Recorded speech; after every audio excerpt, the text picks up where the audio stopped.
Okay, 7.1 for Algebra 2 here, graph exponential growth functions. So this is one of those times that, first of all, I'll say bless the hearts of the people who sit down for years and write a textbook and put together all sorts of nice pictures and graphs and supplemental materials and just everything that goes along with that is so much work.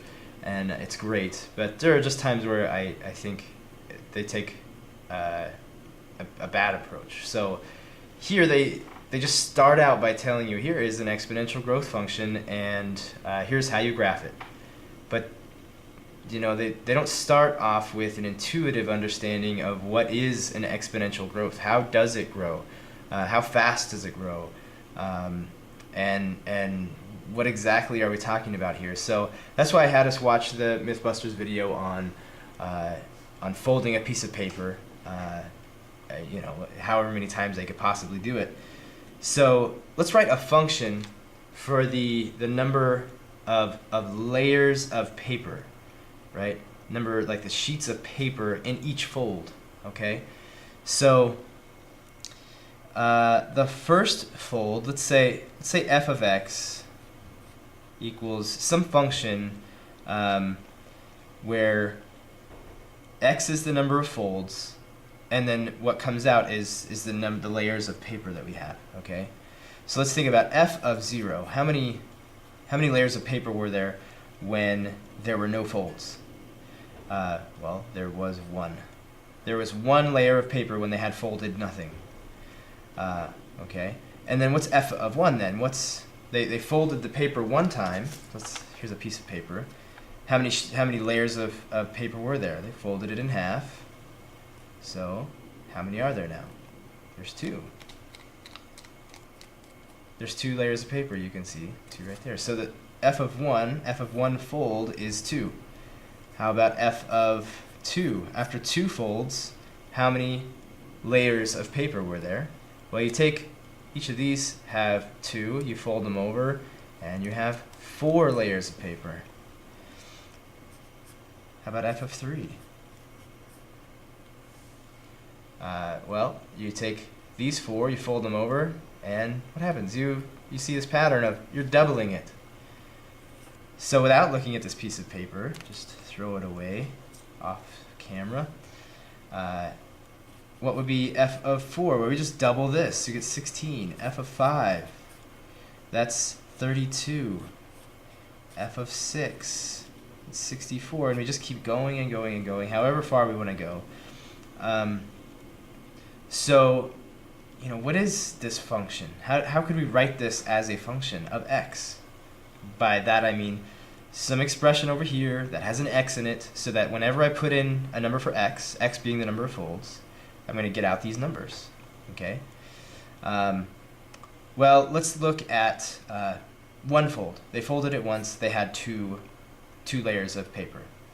And then what about for 2 folds? Well, we take 2 and we multiply it by 2.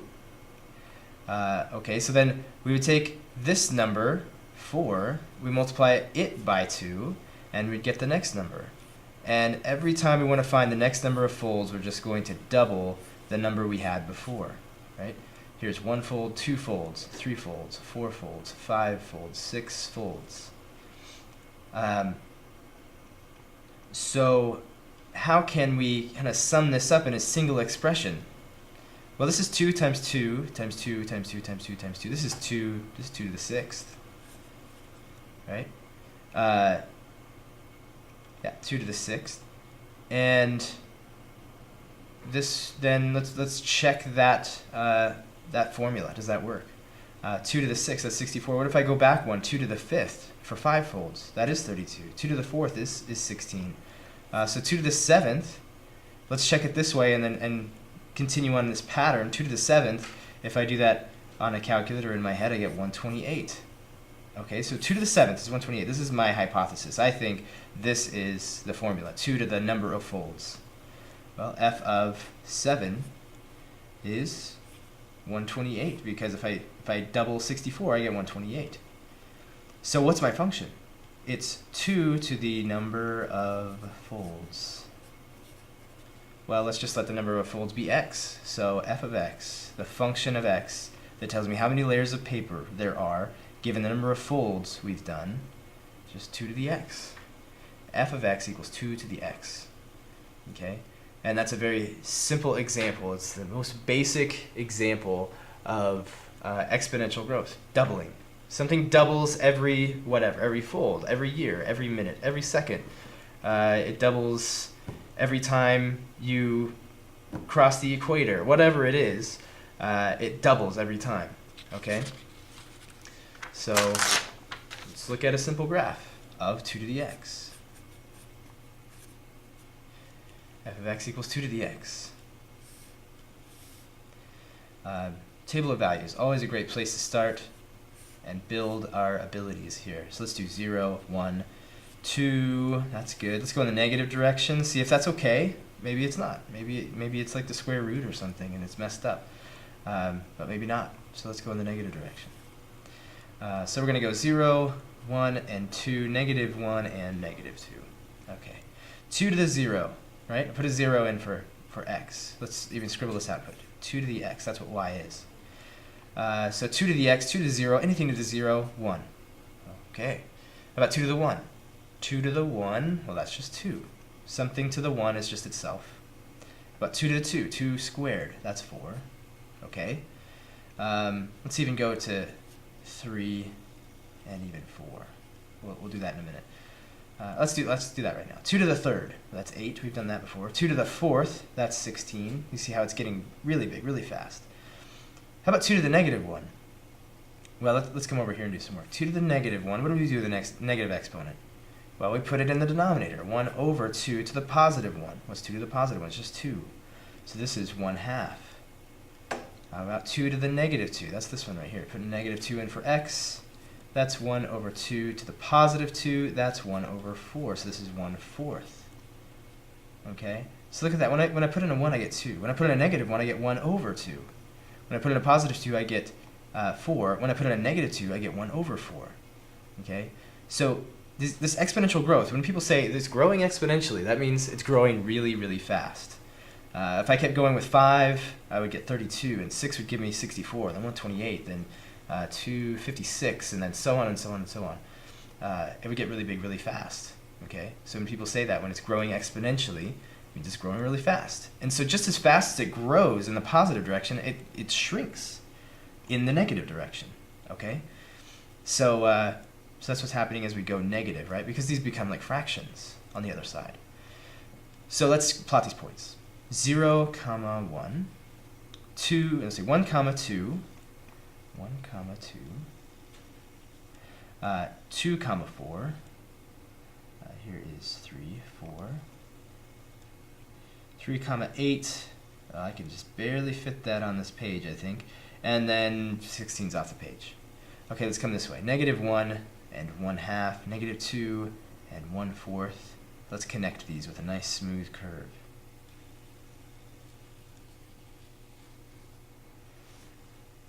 Okay, that's the general curve of something that grows exponentially, has exponential growth. So it starts out here, and on the left, let's think about what happens on the left. As I put in big negative numbers, like say I put in negative 1 billion. Okay, negative 1 billion. Oh man, that's a million. Gotta keep going here. Negative 1 billion. So that's 2 to a negative 1 billion. But it's negative. That's 1 over 2 to the 1 billion.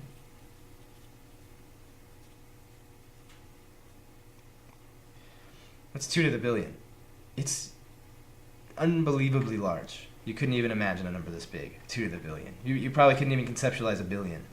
And then to take 2 to the 1 billion power takes 2 and multiply it by 1 billion, or multiply by itself 1 billion times. That's huge. What's 1 over a huge number? It's really, really small. But how small is it? No matter how big this number becomes, no matter how big a negative number I put in here and therefore have a big power in here of 2 in the denominator, no matter how big it gets, it will never ever quite actually get to 0. okay, never actually touch the x-axis. So that's what we call a horizontal asymptote. It approaches it, but it never quite crosses or even touches it. So that's what you can imagine is happening over here. It's just approaching the x-axis, never actually crossing it, never touching it, just approaching it.